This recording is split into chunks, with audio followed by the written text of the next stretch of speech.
सभी दोस्तों को नमस्कार। स्वागत करता हूं आपका अपने इस चैनल गॉड ऑनलाइन क्लासेस में।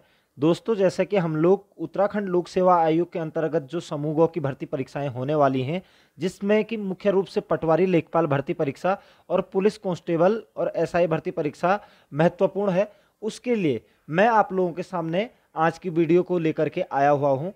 देखिए दोस्तों, जो उत्तराखंड लोक सेवा आयोग ये भर्तियां कराएगा, चाहे वो पुलिस, पटवारी, लेखपाल, कोई भी है भर्ती, उसमें एक सामान्य ज्ञान का आपका 100 नंबर का प्रश्नोत्तरी पेपर होना है, जिसमें से कि 20 नंबर की आपके पास हिंदी आनी है, 40 नंबर की आपके पास उत्तराखंड आनी है और 40 नंबर की आपके पास सामाजिक अध्ययन आना है, जिसमें कि हिस्ट्री, ज्योग्राफी, पॉलिटिकल साइंस सभी विषय सम्मिलित रहेंगे आपके। उसमें विज्ञान विषय भी रहेगा साथ ही साथ, और कुछ कुछ तर्क शक्ति के क्वेश्चन भी रहेंगे। तो ये जो 40 नंबर का जो मैं सामाजिक अध्ययन की बात कर रहा हूँ दोस्तों, जैसा कि आप लोगों ने नोटिफिकेशन पढ़ी होगी, तो वहां पर आपको देखा होगा आपने कि 40 नंबर का सामाजिक अध्ययन की बात कर रहा है, सोशल स्टडी की बात कर रहा है। तो उसके भी हम लोगों को तैयारी अपने अच्छे से करनी है। साथ ही साथ हिंदी के लिए मैं आप लोगों की स्पेशल वीडियो सीरीज चला रहा हूं। उत्तराखंड के लिए भी मैंने आपकी बहुत सारी वीडियो सीरीज चलाई हुई है, आप लोग उनको देख सकते हैं और आगे भी बनाता रहूंगा दोस्तों। तो अगर आप इस तरीके से बांट करके तैयारी कर लेते हैं तो आप लोग एक अच्छा स्कोर कर पाएंगे और परीक्षा में निकलने की आपकी संभावनाएं ज़्यादा हो जाएंगी। तो आज मैं आप लोगों के साथ सामने सामाजिक अध्ययन, यानी कि इसके अंतर्गत आपको हिस्ट्री, ज्योग्राफी, पॉलिटी, इस तरीके के क्वेश्चन मिल जाएंगे और ये सीरीज आज से मैं शुरू कर रहा हूं दोस्तों। तो बढ़ते हैं आज के इस वीडियो सेशन में। तो उससे पहले आप लोगों से एक छोटा सा अनुरोध रहेगा दोस्तों कि अगर आपने अभी तक चैनल को सब्सक्राइब नहीं किया है तो जरूर चैनल को सब्सक्राइब कर लीजिएगा, ताकि जैसे ही मैं कोई वीडियो अपलोड करता हूं तो आप लोगों को तुरंत नोटिफिकेशन मिल जाए और आप तक मेरी सूचनाएं मिलती रहें। तो बढ़ेंगे दोस्तों पहले क्वेश्चन की ओर।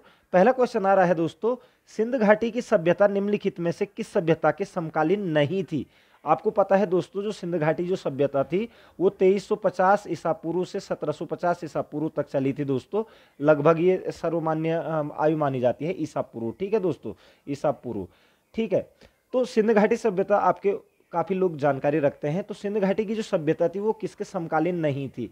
तो यहाँ पर ऑप्शन है मिस्र की सभ्यता, मेसोपोटामिया की सभ्यता, चीन की सभ्यता या ग्रीक की सभ्यता। तो दोस्तों आपको बता देना चाहूंगा, यहाँ पर जो सिंध घाटी सभ्यता थी, मिस्र की सभ्यता, मेसोपोटामिया की सभ्यता और चीन की सभ्यता इसके समकालीन थी, लेकिन ग्रीक की जो सभ्यता थी वो इसकी समकालीन नहीं थी दोस्तों। तो ये इसका क्या हो जाएगा? आंसर हो जाएगा ग्रीक, यानी कि यूनान की जो सभ्यता थी वो सिंध घाटी सभ्यता के समकालीन नहीं थी दोस्तों। नेक्स्ट क्वेश्चन पे चलेंगे दोस्तों। निम्नलिखित में से कौन सी नदी अरब सागर में नहीं गिरती है? कौन सी नदी अरब सागर, आपने अगर भारत का मैप देखा होगा दोस्तों तो आपको पता होना चाहिए कि अरब सागर किधर है और बंगाल की खाड़ी, इधर को बंगाल की खाड़ी है, ठीक है, और इधर आपका अरब सागर है दोस्तों। ठीक है, तो इधर को कौन सी, यानी कि अरब सागर में कौन सी नदी नहीं गिरती है? तो यहाँ पर ऑप्शन आ रहा है तुंगभद्रा, साबरमती, मंडोवी, नर्मदा। तो नर्मदा और ताप्ती का नाम तो आपने सुना ही है दोस्तों कि नर्मदा और ताप्ती अरब सागर में ही गिरती हैं। ठीक है, साथ ही साथ मंडोवी और साबरमती, साबरमती आपको पता होना चाहिए गुजरात में है, और मंडोवी नदी ये आपका गोवा में बहती है। तो ये सब की सब, ये साबरमती, मंडोवी और नर्मदा नदियां आपकी कहाँ बहती हैं, मतलब कहाँ गिरती हैं? अरब सागर में गिरती है। लेकिन जो तुंगभद्रा है दोस्तों, तुंगभद्रा जो नदी है ये आपके कर्नाटक के आसपास से निकल करके ये आपका इधर बंगाल की खाड़ी की ओर को बहती है और उधर ही गिरती है दोस्तों। तो ये चीज आप लोग क्लियर रख लेंगे कि तुंगभद्रा नदी आपका अरब सागर में नहीं गिरती है। नेक्स्ट क्वेश्चन पे चलेंगे दोस्तों। राम सेतु किस जल डमरू में स्थित है? राम सेतु, यानी कि जो राम सेतु जो पुल है वो तमिलनाडु और श्रीलंका के मध्य है दोस्तों यहाँ पर। ठीक है, ये भी कह सकते हैं कि मन्नार की खाड़ी में स्थित है। तो राम सेतु किस जल डमरू में स्थित है? यहाँ पर ऑप्शन है बेरिंग जल डमरू, पल्क जल डमरू, कुक जल डमरू या तैबरूर जल डमरू। तो राम सेतु जो स्थित है दोस्तों वो आपको पता होना चाहिए पाक जल डमरू, या जिसे हम क्या कहते हैं, पल्क जल डमरू भी कहते हैं दोस्तों। क्योंकि सर पल्क ने इसकी खोज की थी, तो पल्क जल डमरू भी कहा जाता है। ठीक है, तो राम सेतु किस जल डमरू में स्थित है? तो पल्क जल डमरू में स्थित है। नेक्स्ट क्वेश्चन पे चलेंगे दोस्तों। सिंध घाटी की सभ्यता में घोड़े के अवशेष कहां से मिले हैं? इंपॉर्टेंट क्वेश्चन है दोस्तों, बहुत बार पूछा जाता है कि घोड़े के जो अवशेष मिले थे वो कहां से मिले थे? तो यहां पर ऑप्शन है सुरकोतदा, बनावली, लोथल या कालीबंगा। तो देखिए दोस्तों, जो घोड़े के जो अवशेष मिले थे वो मिले थे आपके सुरकोटदा से। कहाँ से मिले थे? सुरकोटडा। और सुरकोटडा आपका जो स्थित है दोस्तों वो गुजरात में स्थित है, ठीक है, गुजरात में स्थित है। और ये सुरकोटडा की जो खोज की गई थी जगतपति जोशी जी द्वारा 1964 ईस्वी में की गई थी दोस्तों, ठीक है, इस स्थल की खोज। तो सुरकोटडा से घोड़े के अवशेष प्राप्त हुए, हमें बहुत बार पूछा जाता है। नेक्स्ट क्वेश्चन पे बढ़ेंगे दोस्तों। सिंध घाटी स्थल कालीबंगन किस प्रदेश में है? तो कालीबंगन यानी कि जो कालीबंगन का अर्थ होता है काली चूड़ियां दोस्तों, ठीक है, काली चूड़ियां, ठीक है। तो काली चूड़ियों के लिए जो प्रसिद्ध था, यानी कि चूड़ियों के अवशेष भी मिले थे कालीबंगन से, ठीक है। तो सिंध घाटी स्थल कालीबंगन किस प्रदेश में है? तो यहाँ पर ऑप्शन है राजस्थान में, गुजरात में, मध्य प्रदेश में या उत्तर प्रदेश में।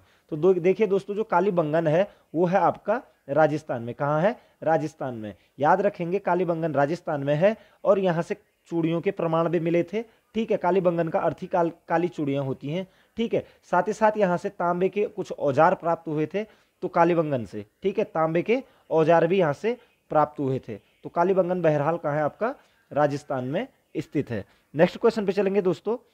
हड़प्पा सभ्यता किस युग की थी? इंपॉर्टेंट क्वेश्चन है दोस्तों, अगर आयोग पेपर करा रहा है तो इस तरीके के प्रश्न आप लोगों के सामने जरूर आएंगे।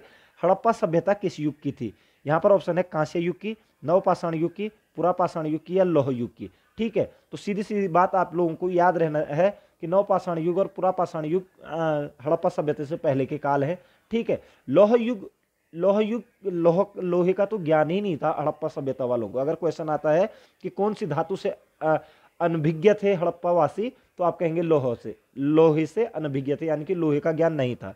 अतः हड़प्पा सभ्यता किस युग की हो जाएगी दोस्तों? कांस्य युग की हो जाएगी। याद रखेंगे हड़प्पा सभ्यता जो है आपका कांस्य युग, यानी कि टिन और तांबे को मिला करके जो बनाया जाता है, तो कांस्य युग की सभ्यता थी हड़प्पा सभ्यता। और इंपॉर्टेंट क्वेश्चन है दोस्तों। नेक्स्ट क्वेश्चन पे बढ़ेंगे। सिंध घाटी सभ्यता के लोगों का मुख्य व्यवसाय क्या था?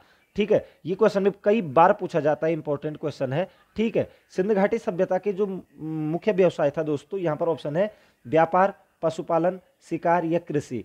तो मुख्य व्यवसाय इनका था कृषि। याद रखेंगे शहरी नगरीय व्यवस्था थी यहाँ पर, लेकिन इनका जो मुख्य व्यवसाय था वो कृषि पर आधारित था दोस्तों, याद रखेंगे। और इसके बाद आप वैदिक सभ्यता को अगर पढ़ते हैं तो वैदिक सभ्यता का जो मुख्य व्यवसाय था वो था आपका पशुपालन, ठीक है ना। तो कृषि सिंध घाटी सभ्यता के लोगों का मुख्य व्यवसाय था, ठीक है। नेक्स्ट क्वेश्चन पे बढ़ेंगे दोस्तों। चाणक्य का अन्य नाम था, ये भी इंपॉर्टेंट क्वेश्चन है, बहुत बार पूछा जाता है और गिफ्टेड क्वेश्चन बोलते हैं इसको। चाणक्य का अन्य नाम था भट्ट स्वामी, विष्णुगुप्त, राजशेखर या विशाखदत्त। तो विष्णुगुप्त नाम से जाना जाता था चाणक्य, ठीक है। और आपको पता ही है चंद्रगुप्त मौर्य को या फिर मौर्य वंश की स्थापना करने के लिए किस प्रकार से चाणक्य ने अपनी नीति चलाई थी। तो इसलिए चाणक्य का बचपन का नाम पूछा जाता है या अन्य नाम पूछा जाता है कि विष्णुगुप्त या कौटिल्य भी चाणक्य का दूसरा नाम है, ठीक है। चाणक्य, कौटिल्य, विष्णुगुप्त ये सारे इन्हीं के नाम है दोस्तों, ठीक है। तो ये इंपॉर्टेंट क्वेश्चन है। नेक्स्ट क्वेश्चन पे बढ़ेंगे। निम्नलिखित में से किसकी तुलना मैकियावली के प्रिंस से की जाती है? ठीक है, तो मैकियावली का जो प्रिंस है वो राजनीति की एक बहुत अच्छी पुस्तक है, ठीक है। तो मैकियावली, यहाँ पर एक बात और लिख रहे हैं, प्रिंस पुस्तक के लेखक कौन है? तो मैकियावली, ठीक है। तो राजनीति पर आधारित बहुत अच्छी बुक है वो, ठीक है। तो यहाँ पर कह रहा है कि किसकी तुलना मैकियावली की प्रिंस से की जाती है? तो ऑप्शन है कालिदास की मालविका अग्निमित्रम, कौटिल्य का अर्थशास्त्र, वात्सायन का कामसूत्र या तिरुवल्लुर का तिरुकुल्लर, ठीक है। तो देखिए दोस्तों, जो प्रिंस मैकियावली की प्रिंस से जिसकी समानता की जाती है या तुलना की जाती है वो है आपका कौटिल्य की अर्थशास्त्र। कौटिल्य चाणक्य की अर्थशास्त्र ये भी कह सकते हैं हम, या विष्णुगुप्त, ठीक है। तो कौटिल्य की अर्थशास्त्र की तुलना किसके साथ की जाती है? मैकियावली के प्रिंस से। और जो कौटिल्य की जो अर्थशास्त्र नाम है उसका, वो किस पर आधारित पुस्तक है? वो राजनीति पर आधारित पुस्तक है दोस्तों, याद रखेंगे आप, राजनीति पर आधारित पुस्तक है कौटिल्य का जो अर्थशास्त्र है, ठीक है। इकोनॉमिक्स की बुक नहीं है वो, ठीक है। नेक्स्ट क्वेश्चन पे बढ़ेंगे दोस्तों। निम्नलिखित में से वह व्यक्ति कौन है जिसका नाम देवान पियादसी भी था? तो देवान पियादसी के नाम से किस शासक को जाना जाता है, किस व्यक्ति को जाना जाता है? ठीक है, यहाँ पर ऑप्शन आ रहा है मौर्य सम्राट अशोक, मौर्य सम्राट चंद्रगुप्त, गौतम बुद्ध या भगवान महावीर। तो देखिए दोस्तों, जो देवान पियादसी के नाम से जाना जाता है वो जाना जाता है आपका अशोक। अशोक को देवान पियादसी भी कहा जाता है, प्रियदर्शी के नाम से भी जाना जाता है दोस्तों, ठीक है। तो देवान प्रियदर्शी या पियादसी मौर्य सम्राट अशोक महान को कहा जाता है दोस्तों। अगर आपको वीडियो पसंद आ रही है दोस्तों तो लाइक जरूर कीजिएगा। नेक्स्ट क्वेश्चन पे बढ़ेंगे दोस्तों। गुप्त शासकों की सरकारी दरबारी भाषा थी, बहुत इंपॉर्टेंट क्वेश्चन है ये भी। गुप्त वंश की जो सरकारी और दरबारी भाषा थी वो कौन सी थी? तो ऑप्शन है पाली, प्राकृत, हिंदी या संस्कृत। तो देखिए दोस्तों, जो गुप्त शासकों की जो सरकारी या दरबारी भाषा थी वो थी आपकी संस्कृत। याद रखेंगे, गुप्त शासकों की सरकारी या दरबारी भाषा जो थी वो संस्कृत थी दोस्तों। नेक्स्ट क्वेश्चन पे बढ़ेंगे। गुप्त राजवंश किस लिए प्रसिद्ध था? गुप्त राजवंश किस लिए प्रसिद्ध था? तो यहाँ पर ऑप्शन आ रहे हैं कला एवं स्थापत्य, साम्राज्यवाद, राजस्व एवं भूमिकर, साहित्यिक कार्यों का संरक्षण। तो देखिए दोस्तों, ये भी इंपॉर्टेंट क्वेश्चन है, ठीक है। तो गुप्त राजवंश किस लिए प्रसिद्ध था? तो ये था अपनी कला एवं स्थापत्य एवं मूर्तिकला के लिए प्रसिद्ध था। मूर्तिकला और स्थापत्य के लिए बहुत ज़्यादा फेमस हुआ था, क्योंकि इस समय के जो मंदिरों का जो निर्माण हुआ है, काफ़ी अच्छे अच्छे सांची स्तूप ये कह सकते हैं, ये सारे गुप्त वंश में हुए थे। तो कला एवं स्थापत्य के लिए प्रसिद्ध था गुप्त राजवंश, ठीक है। यस। नेक्स्ट क्वेश्चन पे बढ़ेंगे। निम्नलिखित में से कौन दो राज्य भारत के सबसे बड़े कोयला उत्पादक है? तो कोयला उत्पादन की अगर हम बात करें तो भारत का जो सबसे बड़ा राज्य है कोयला उत्पादन में वो छत्तीसगढ़ है दोस्तों। तो यहाँ पर पूछा जा रहा है भारत के सबसे बड़े कोयला उत्पादक राज्य कौन है? तो ऑप्शन ए है झारखंड व छत्तीसगढ़। तो बिल्कुल यही दो हैं दोस्तों, याद रखेंगे। पहले झारखंड में सबसे ज़्यादा कोयला उत्पादित होता था, अब छत्तीसगढ़ में सबसे ज़्यादा कोयला उत्पादित हो रहा है। तो झारखंड और छत्तीसगढ़ भारत के सबसे बड़े कोयला उत्पादक राज्य हैं दोस्तों। नेक्स्ट क्वेश्चन पे बढ़ेंगे। शुष्क वन अनुसंधान संस्थान किस राज्य में स्थित है? शुष्क वन अनुसंधान संस्थान किस राज्य में स्थित है? तो यहाँ पर ऑप्शन आ रहा है राजस्थान, हरियाणा, पंजाब या केरल। तो देखिए दोस्तों, शुष्क वन अनुसंधान संस्थान जो स्थित है वो है राजस्थान राज्य में, ठीक है। राजस्थान के जोधपुर में, ठीक है। राजस्थान के जोधपुर में स्थित है शुष्क वन अनुसंधान संस्थान, ठीक है। और 1985 में लगभग इसकी स्थापना की गई थी, ठीक है। तो शुष्क वन अनुसंधान संस्थान आपका राजस्थान के जोधपुर में स्थित है। नेक्स्ट क्वेश्चन पे चलेंगे दोस्तों। सतलुज नदी किस दर्रे से होकर भारत में प्रवेश करती है? ठीक है, तो सतलुज नदी किस दर्रे से होकर भारत में प्रवेश करती है? यहाँ पर ऑप्शन आ रहा है सिपकिला दर्रा, नामाला दर्रा, तांगलांगला या जोजिला। ठीक है दोस्तों, आपको पता है सतलुज जो नदी है दोस्तों वो तिब्बत के मानसरोवर झील के पास में एक है राकस ताल। राकस ताल या इसको राक्षस ताल भी कहा जाता है।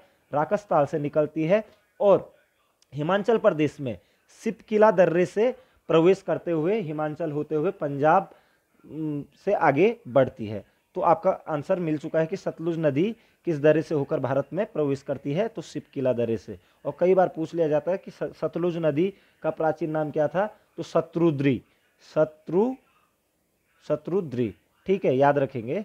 शत्रुद्री के नाम से भी सतलुज को जाना जाता है। और किस ताल से निकलती है? राकस ताल से निकलती है दोस्तों, ठीक है। नेक्स्ट क्वेश्चन पे चलेंगे। दक्षिण पश्चिम मानसून निम्नलिखित में से किस प्रदेश में सर्वप्रथम प्रवेश करते हैं?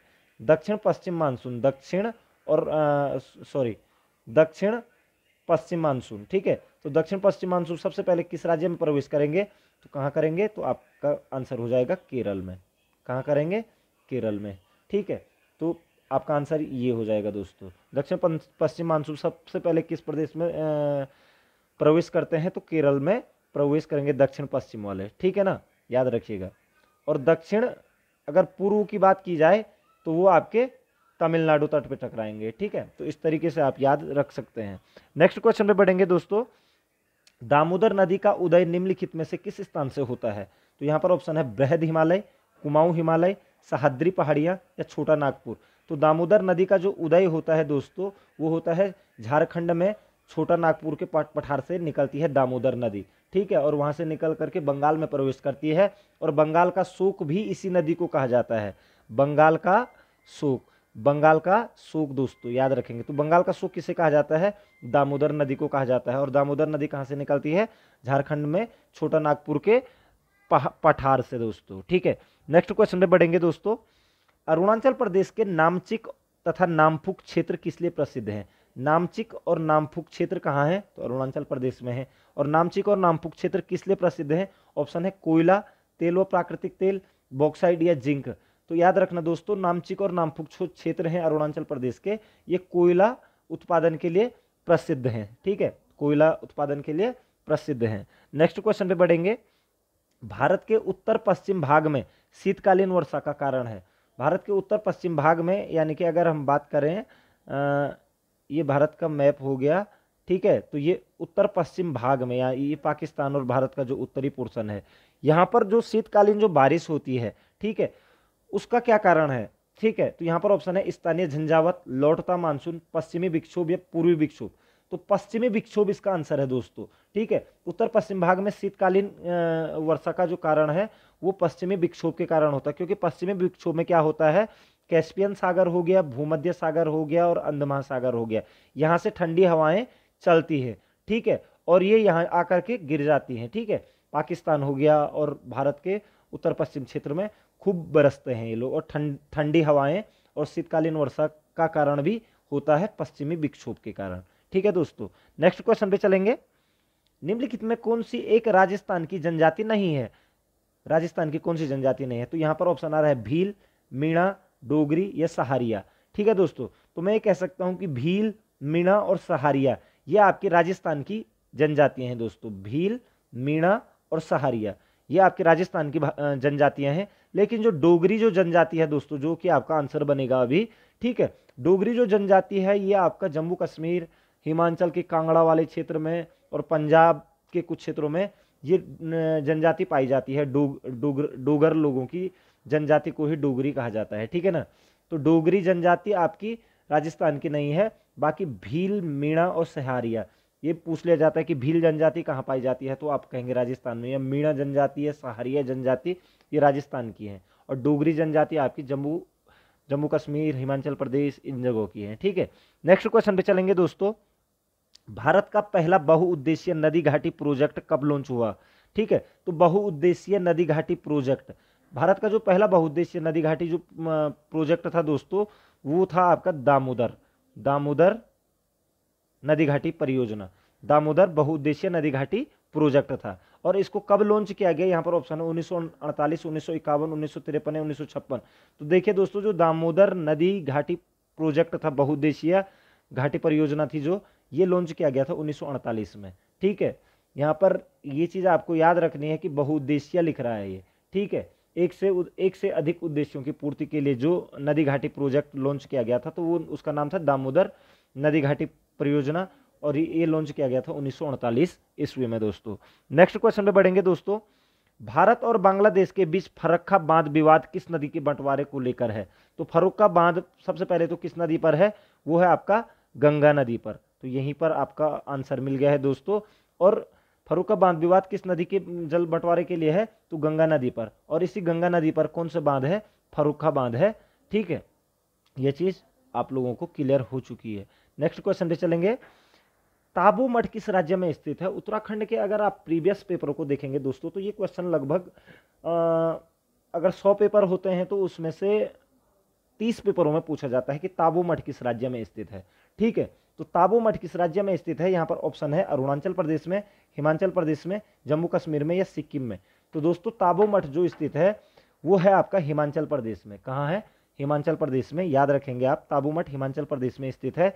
और इसे हिमालयन अजंता भी कहा जाता है। हिमालयन अजंता के नाम से भी जाना जाता है, क्योंकि जो यहाँ पर जो बौद्धकालीन जो चित्रकारी और गुफाएं इस तरीके के मिली हैं अजंता में, उसी प्रकार की ताबू मठ में भी ये मिलती है। और एक प्राकृतिक दृश्य भी यहाँ से बहुत रमणीय लगता है। तो हिमालयन अजंता के नाम से जाना जाता है ताबू मठ, और ताबू मठ आपका बहरहाल हिमाचल प्रदेश में स्थित है दोस्तों। नेक्स्ट क्वेश्चन पे बढ़ेंगे दोस्तों। निम्नलिखित में से कौन सा भारत के पश्चिमी तट पर स्थित एक प्रमुख बंदरगाह है।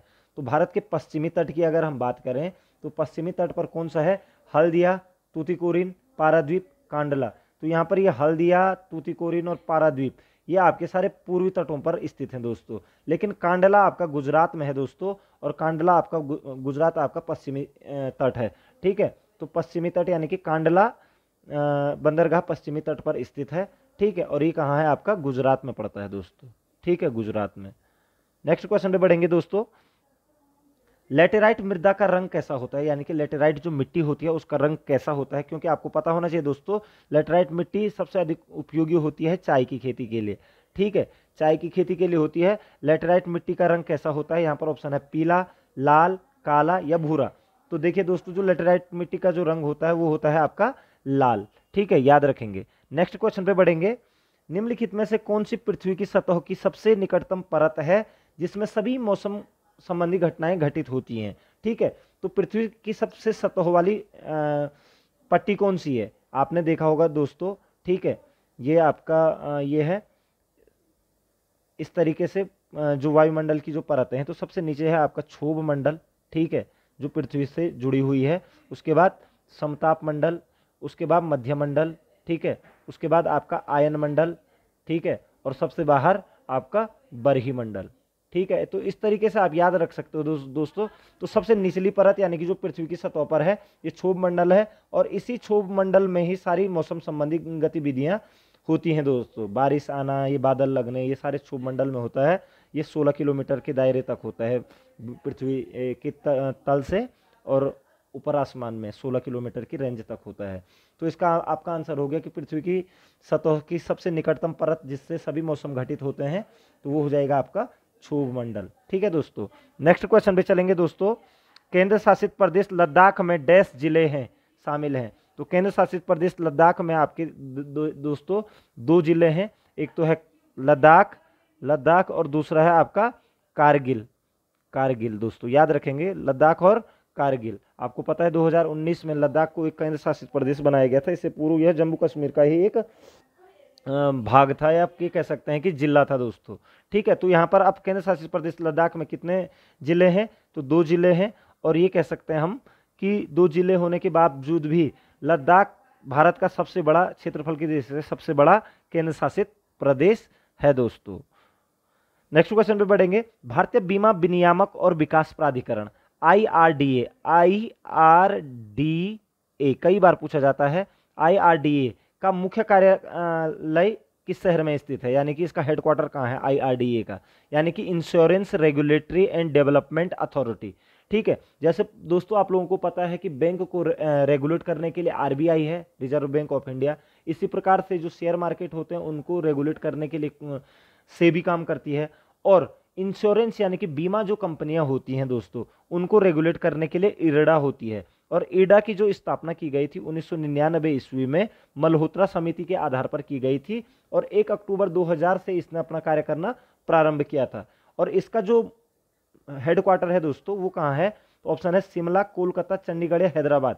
तो देखिए दोस्तों, जो इसका हेडक्वार्टर है IRDA का, वो है आपका हैदराबाद में, याद रखेंगे। IRDA का हेडक्वार्टर कहाँ है? हैदराबाद में स्थित है दोस्तों। तो आप लोग इस चीज को क्लियर याद रखेंगे, इंपॉर्टेंट क्वेश्चन है। नेक्स्ट क्वेश्चन पे बढ़ेंगे। निम्नलिखित में से किस राज्य में सबसे अधिक लोकसभा सीटें हैं? तो किस राज्य में सबसे अधिक लोकसभा से, अब ये निम्नलिखित की बात कर रहा है, तो यहाँ पर ऑप्शन है पश्चिम बंगाल, महाराष्ट्र, बिहार, आंध्र प्रदेश। आपको पता होना चाहिए दोस्तों कि सबसे ज्यादा लोकसभा की जो सीटें हैं वो यूपी में है, उत्तर प्रदेश में है, और वो है आपकी 80, ठीक है। उसके बाद अगर यहाँ पर ऑप्शन की बात कर लेते हैं कि पश्चिम बंगाल में कितनी है आपकी, यहाँ पर 42 सीटें हैं। महाराष्ट्र में कितनी है? 48 सीटें हैं। बिहार में कितनी है? 40 सीटें हैं। आंध्र प्रदेश में कितनी है? 25 सीटें हैं। तो दोस्तों यहाँ पर ये कह सकते हैं कि सबसे अधिक लोकसभा सीटें कहाँ पर हैं इसके हिसाब से, तो महाराष्ट्र में सबसे अधिक हैं। तो यूपी के बाद दूसरा सबसे बड़ा देखा जाए तो लोकसभा सीटों वाला राज्य भी महाराष्ट्र है। सबसे ज़्यादा यूपी में है, और उसके बाद दूसरे नंबर पर महाराष्ट्र में है दोस्तों, ठीक है। तो ये चीज़ आप लोग क्लियर याद रखेंगे। नेक्स्ट क्वेश्चन पे चलते हैं। मुंडा जनजाति कहाँ निवास करती है? तो मुंडा जनजाति बिहार, झारखंड, मध्य प्रदेश या उड़ीसा।